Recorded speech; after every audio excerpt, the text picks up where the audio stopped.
Magandang araw mga kababayan, magandang araw sambayan ng Pilipino. Maraming salamat sa inyong patuloy na pagsuporta at panunood, pagtangkilik at pag-promote ng ating Ka Eric Celis YouTube channel at ng ating Ka Eric Jeff Celis Facebook account na may nagfa-follow at nagkakaroon din po tayo ng mga following at mga subscribers din. And maraming salamat also mga kababayan sa inyong pagsubaybay din at pagsuporta sa aming programa ni Dr. Lorraine Maribadoy, ang programang Bigwas ng Agila. Ayan. So sa ating mga kababayan, sa nais pong magpatuloy na magbigay ng suporta, out of your voluntary support and sincerity of heart, na nakikipagkaisa po kayo sa Bangon Sambayanan People's Advocacy Movement, ang ating numero po for GCash ay ang numerong 0916-308-7710. Uulitin po ni Ka Eric, ang numero po natin ay 0916-308-7710. Rohilda Celis po at si Langging po yan para sa mga support coordination and pag-facilitate po ng inyong mga pagtulong at mga pagsuporta. Mga kababayan na naging negatibo, inaasahan natin ang reaksyon nito ng House of Representatives hinggil po dito sa pagdulog ni Vice President Sara Duterte sa Korte Suprema. Hinggil sa pang-aabuso at pangbabaluktot na ginagawa po ng House of Representatives. Lalo na itong tinatawag na House Committee on Injustice, kung saan nagkakaroon ng fishing expedition at trial by publicity ala mini kangaroo court. Kaya nakita po ng Vice President na hindi na tama. Abuso sa kapangyarihan at pagmamalabis ang ginagawa po nitong mga kongresista na mga tauhan ni Marcos at nila Romualdez. At alam naman natin na ang layunin nila ay hindi ang pananagutan dahil wala naman silang maipapanagot kay Vice President Sara Duterte. Malinaw po na ang layunin nila ay minimum gumawa ng dirty black propaganda operations upang dungisan, sirain ang pagkatao at pangalan ni Vice President Sara Duterte. Minimum yon. Magkaroon sila ng plataforma para kunwari ay kanilang binubusisi ang mga pananagutan ni Vice President Sara Duterte. Simple nga lang tanong dyan sa kanila eh. Kung nire-require nyo ng Statement of Assets, Liabilities and Net Worth or SALN si Vice President Sara Duterte, di ba dapat kayo ganun din? Maging tapat at maging lantad din ang inyong mga SALN, ang inyong mga bank deposits, di ba dapat mag-issue din kayo ng mga waiver na bubuksan nyo ang lahat ng inyong mga bank interest, financial transactions at mga bank deposits para ipakita nyo sa taong bayan na malinis at wala kayong pananagutan. Isigurado tayo, nag-uumapaw ang pangungurakot na makikita kapag binuksan po ang inyong mga bank accounts. Kaya nga, wala kayong ebidensyang patotoo tungkol sa sinasabi nyong ill-gotten wealth, unexplained wealth, nagnakaw o kanyang pinakialaman o nilustay ang pondo ng gobyerno nitong Vice President Sara Duterte, kaya kayo nagsasagawa ng fishing expedition. And for that, pagmamalabis po yan. Ang tungkulin lang ng House of Representatives ay tanggapin at iproseso ang reklamo laban kay Vice President Sara Duterte.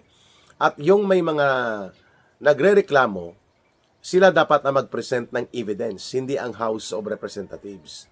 At kapag yun ay nakita na mayroong batayan para magkaroon ng kaso at isasampa sa Senate for Impeachment Court Trial, doon lang po ninyo yan pagbubutuhan sa plenary. O kung wala at kulang ang mga ebidensya, hindi sapat ang pagpapatotoo ng mga sinasabing graft and corruption at iba pang mga ina-allege ninyong reklamong krimen o paglabag sa saligang batas ni Vice President Sara Duterte, either you vote no to the impeachment complaint and reject it totally sa plenary, or you vote yes. Kasi alam naman po natin na may numero kayo. O bakit nyo pa kailangan gawin na parang magkakaroon ng trial at kunwari may mga testigo kayong ipapatawag kagaya ni Trillanes, nila Madriaga, at ng iba pang mga kasabwat ninyo dito sa gimmick sa impeachment, na alam natin na yan ay dapat doon yan ginagawa sa Senado. When the Senate determines that there is basis at makatarungan na i-convene ang Senate Impeachment Court, ay hindi nyo ginawa yan eh. Ang inaantay nyo, magkaroon muna ng mga kunwari paglalantad ng mga testimonya, mga ebidensya, mga kunwari ang hearing. Hindi na po ninyo yan trabaho, doon nyo yan trabahuin. O doon nyo yan gagawin sa Senado. O ba't hindi nyo inakyat sa Senado? Bakit kailangan dyan kayo mag-trial? Kasi alam nyo naman na hindi yan papasa sa Senado. And besides, obviously up to the present time, wala po kayong numero ng 16 senators upang magpa-convict kay Sara Duterte. Kaya, instead na iakyat sa Senado at doon gagawin ang trial, ginawa na nila ang kangaroo court trial nila Romualdez at nila Marcos sa House of Representatives. And that is a constitutional issue. Hindi na po hearing ang nangyayari dyan or investigation, kundi trial na laban kay Vice President Sara Duterte. Yun po ang naging dahilan ng Vice Presidente upang dumulog sa Korte Suprema at iangat ang usapin tungkol sa impeachment na ito, na patuloy na nilalabag ang kanyang karapatan sa tinatawag po na due process of law, equal protection of law, at mga rules of evidence. Ako naniniwala ako na bagamat ito ay idinulog sa Korte Suprema with prayer for the issuance of temporary restraining order and permanent injunction, baka hindi mag-rule ang Korte Suprema na magpapalabas ng TRO or temporary restraining order or injunction na magpapatigil sa proceeding sa House of Representatives, bagkus iro-rule nila ang constitutionality issue. Kung tama ba ang mga proseso sa rules of evidence at mayroon bang nangyayari na grave abuse of authority and discretion na nilamon na ng House of Representatives ang otoridad ng Senado para magsagawa ng trial for impeachment court. Di po ba? O bakit ngayon ang trial ay ginagawa ala kangaroo court and trial by publicity to attack the Vice President, na instead na ang proseso is only determination of probable facts, substance, and validity of the complaint at pagbubutuhan sa plenary ng House of Representatives, then i-transmit sa Senado. Bakit nagkaroon na ng mini kangaroo court trial? Yan ang main issue kung bakit dinala na ni Vice President Sara Duterte sa Korte Suprema ang usaping ito. At sa tingin ko, napapanahon at tama lamang ang ginawa ng Vice President Sara Duterte, sapagkat hindi rin pwede na pababayaan na lamang ang ganitong kalapastanganan at mga pang-aabuso in the guise of kunwari nagsasagawa lamang sila ng kanilang constitutional duty, ang House of Representatives, para sa impeachment proceedings. When the so-called performance of constitutional duty pertaining to impeachment proceedings become a venue for abuse of authority and become a venue to persecute rather than facilitate yung tamang proseso sa impeachment, at kapag naging daan at pamamaraan sa pagwasak sa pagkatao ni Vice President Sara Duterte, instead na mabigyan siya ng karampatang karapatan sa saligang batas at sa doktrina ng batas na tinatawag na due process at equal protection of law, at dapat may fair trial at doon ginagawa sa Senado, tama lamang na sitahin at patigilin at ideklarang paglabag sa saligang batas ang mga ginagawa sa House of Representatives. Hindi po pag-iwas yan sa pananagutan ni Vice President Sara Duterte. Hindi po yan pag-delay. Ang pag-iit para sa makatarungan, patas, totoo at nasa proseso ng tamang batas at tamang patas na pagtingin sa batas, ang pagsasagawa ng impeachment proceedings ay karapatan po ng bawat individual, hindi lang ni Vice President Sara Duterte. Yan po, no, ang malinaw nating nais gawin dito na pananaw.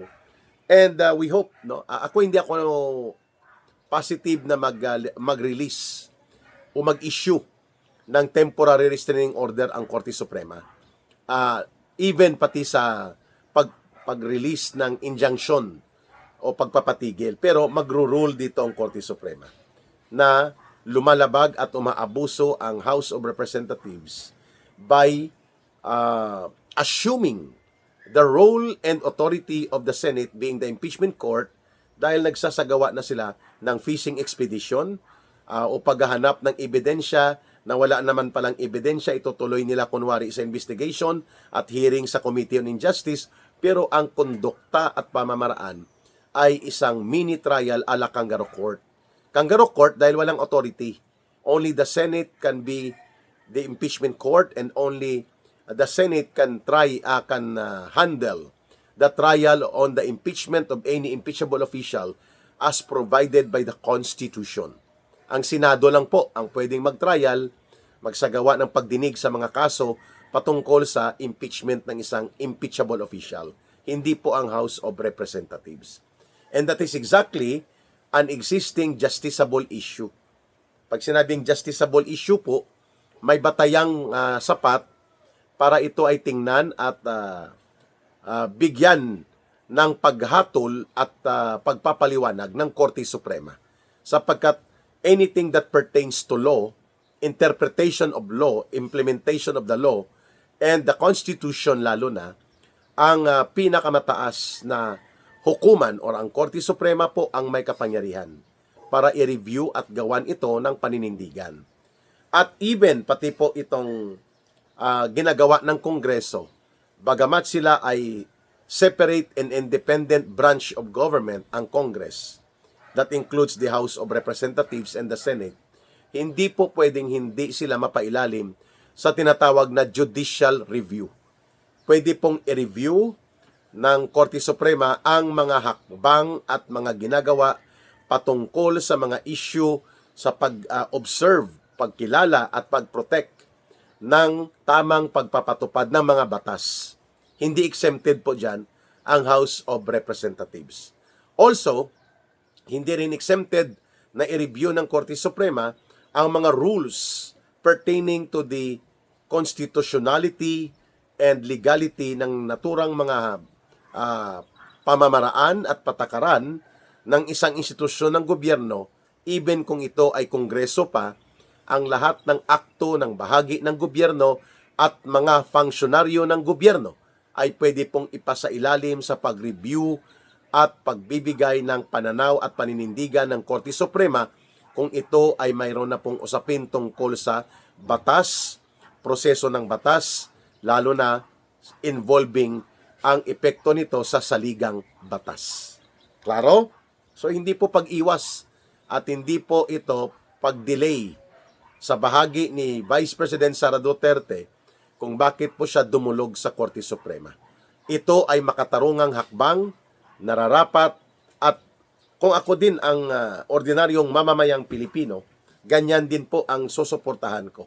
Let the Supreme Court decide kung tama pa ba na sa kapangyarihan pang sakop nila at wala bang malinaw na pang-aabuso at paglabag at pagmamalabis sa kapangyarihan at otoridad ang House of Representatives, partikular ang kanilang House Committee on Injustice sa mga ginagawa nilang kalapastanganan at katarantaduhan. Mantakin mo, i-bend nila, babaliin nila, babaluktutin nila ang mga bank secrecy law, ang iba pang mga proseso ng rules of evidence para lamang palusutin na dahil hindi sila sigurado na magkaroon ng paborableng trial sa gusto nilang mangyaring dudurugin si Vice President Sara Duterte at the level of the Senate, hindi nila makokontrol, and they do not have the numbers of 16 senators right now na susunod sa kumpas nila Marcos at Romualdez na ipakonvict si Sara Duterte. Ang ginagawa nila, doon na nila dinudurog si Sara Duterte sa House of Representatives. So sino po ang magre-referee? Sino po ang magpapagitna dyan para ipatigil ang ganyang pang-aabuso at kalapastanganan? E di syempre, Korte Suprema. Kaya tama lang ang pagdulog ni Vice President Sara Duterte sa Korte Suprema. Abangan po natin ang iba pang mga susunod na mga mangyayari dahil mukhang galit na naman si Boy Ngiwi. Yung tabingi na ang mukha sa sobrang kataksilan at pagsisinungaling itong akbayan representative na si Boy Ngiwi, no? At mga tauhan nito at aliporis ni Hontiveros, mga nag-aastang hilaw na komunista pero tagapagsabotahi ng demokrasya, tagapagsabotahi ng ating mapayapang pag-iral bilang demokratikong lipunan. Itong grupong ito. So, ang grupong Akbayan ay walang pinagkaibayan sa esensya sa yellow and pink zombies. Tagapagsabotahi yan. Kagaya din po ng CPP, NPA, NDF na mga kaalyado at kabalahibo nila. Lahat pinopunduhan yan at kagrupo sa sindikato nila Marcos at Romualdez. Lalo na sa pangangamkam at pangungulimbat sa pondo ng bayan at pinagtatakpan nila ang bawat isa. Kaya ibinabaling nila ang atake kay Vice President Sara Duterte. Aba, bistado na kayo. Hindi nyo na yan mapapalusot at hindi nyo po maluloko ang mga mamamayan. Again, thank you so much sa inyong pagtitiwala at pagsuporta kay Ka Eric sa ating mga advocacy, sa ating paghahayag ng katotohanan dito sa Ka Eric Celis YouTube channel, Balita at Talakayan, at pati na rin po sa ating Ka Eric Jeff Celis Facebook account. Huwag nating kalimutan palagi ang ating habilin. Mahalin po natin ang bansang Pilipinas. Walang ibang magmamahal nito, kundi tayo ring mga Pilipino. Para sa Diyos at sa Pilipinas nating mahal. May God bless everyone. And may Allah will be with those who are Muslim brothers and sisters. Muli, maraming salamat. Bye for now. Ito po si Ka Eric. Mabuhay!